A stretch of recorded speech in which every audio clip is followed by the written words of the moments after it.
A new bill in California was recently passed that could mean big changes for your property value here in San Diego. In this video, we're going to get into what the bill is, what this bill will mean for San Diego property owners, and will San Diego cities adopt this optional California law? So let's get into it right now.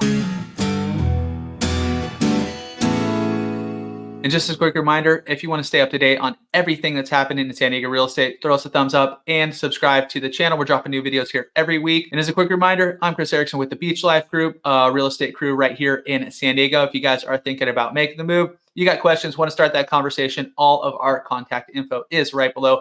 Feel free to reach out. We got your back when making the move here in San Diego. AB 1033, which was recently signed into law, is the new ordinance, optional ordinance here in California that will take effect on January 1st, 2024, and it will allow homeowners to sell their ADU or granny flat, if you will, separately from their property. So if you have an ADU on your property, well, first off, an ADU, accessory dwelling unit, is a granny flat or another house on your property. So you have your house, you build a little studio, a little 1-bedroom, little 2-bedroom, or whatever it might be in your backyard. We've seen more and more of these go up in recent years here in San Diego. But as it is right now, until this law was passed, you cannot sell your ADU separately from your home. When you do go to sell your home, you do have to sell the home with the ADU.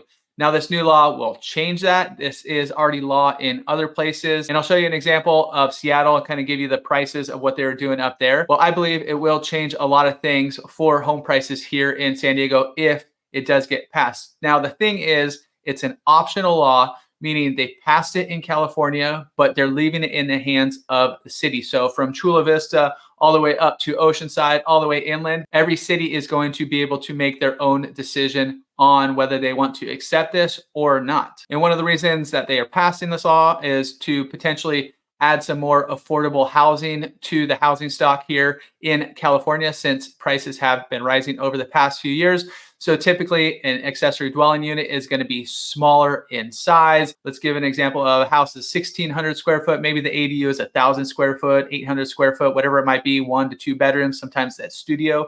So you just think that is going to sell for less money than a house. So what would this mean for San Diego homeowners if it did get passed in your city? I think there's a few main things that would change. Now, once you get into the law, there's a few things you could dive into it. You're going to have to set up a little HOA because now it's common property. So it's not actually splitting the lot. You're not making it 2 parcels of property. It's kind of like a condos type setup where you have the house, you have the ADU.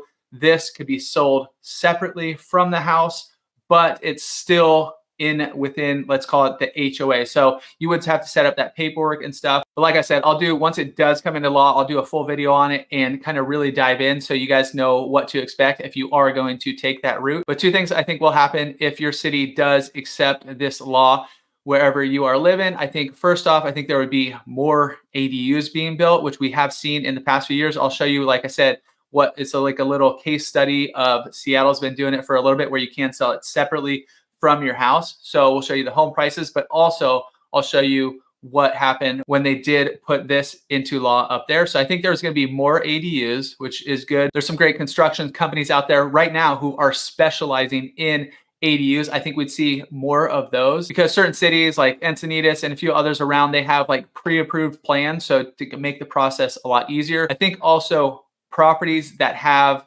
the ability to build an ADU, meaning you have enough space in your backyard, there's certain things that need to apply. I think those property values will go up. Obviously, if your house already has an ADU on it, I think the property value would go up. Even the homes that do have room in the backyard and whatnot to build an ADU without anything there right now, I think those properties are going to rise in value as well. A few areas that I'm just thinking of right now, we're up doing some vlogs up in Oceanside, South O.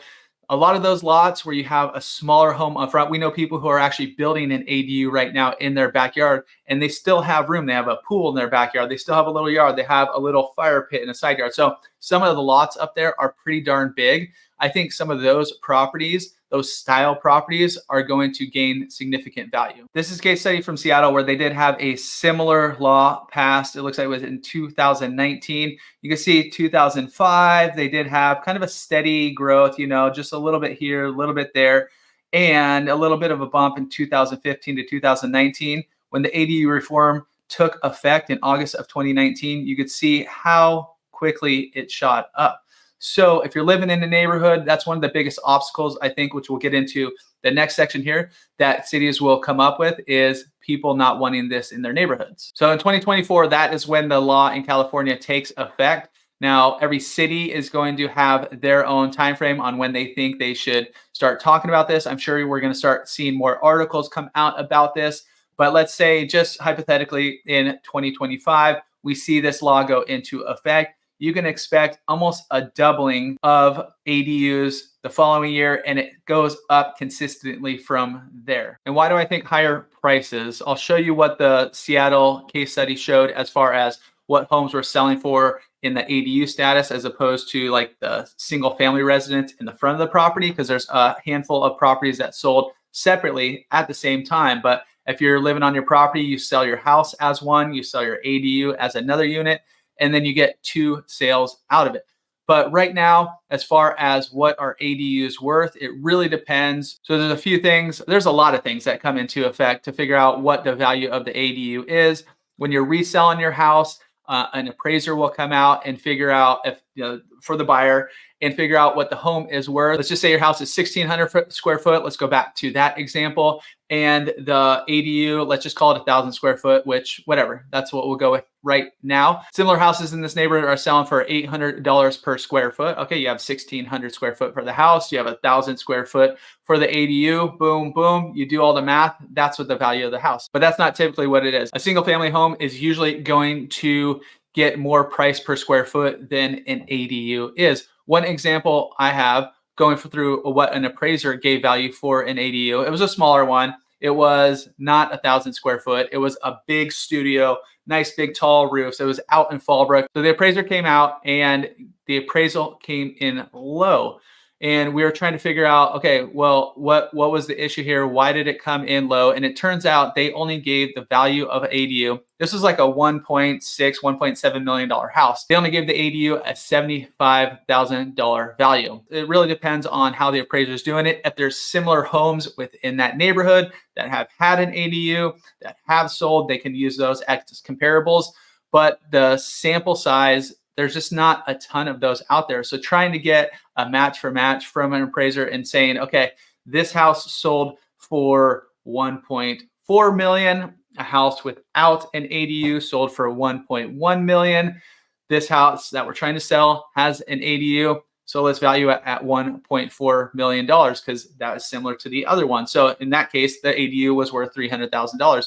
But that's not always the case. It just really depends on how the actual appraiser is valuing it. But now when you can separate out that home and you have 1,000 square foot home and then you have a 1,600 square foot home, then in that case, you can take the square footage of that standard home. The front home is 1,600 square foot at $800 per square foot. The ADU is 1,000 square foot at $800 per square foot. Since it's in the same neighborhood, it's similar to other houses within the neighborhood. So that's why I think values for those type of properties would go up. So here's the Seattle numbers. I'll go through a few of these just real quick, just to show you kind of the difference of what was going on up there and what you might expect to go on down here in San Diego if they did decide to pass this. So just starting off at this first property, 2823 21st Ave, you can see they were sold right around the same time, but they were sold separately. So one buyer bought the front property, which was 1,900 square foot, and it sold for just about $1.2 million. The back house, the ADU, was $680,000, and it was just over 1,000 square foot. And you can see that in a few places. So this one down here, the ADU sold for $800,000. It was just over 1,100 square foot. This one was 1,600 square foot, and it sold for just over $1 million. If you had that typically how we see it right now, where you have the house, the ADU, they have to be sold together. That's not the values that you would get here in San Diego. And I think that Fallbrook example, the ADU value was very low. So take that with a grain of salt. In a typical situation, appraisers are usually going to give, likely, it really depends. It's a third party. They're a neutral third party. They're doing their own valuation on the property. They're doing their own research. A lot of times they will be more conservative because they are putting a value on this property for the lender. How much money are they going to lend on it? Which lending is going to bring a whole nother can of worms to this. If you got a loan for the entire property and you're trying to sell the ADU, how does that work? Paying back the loan? Because usually when you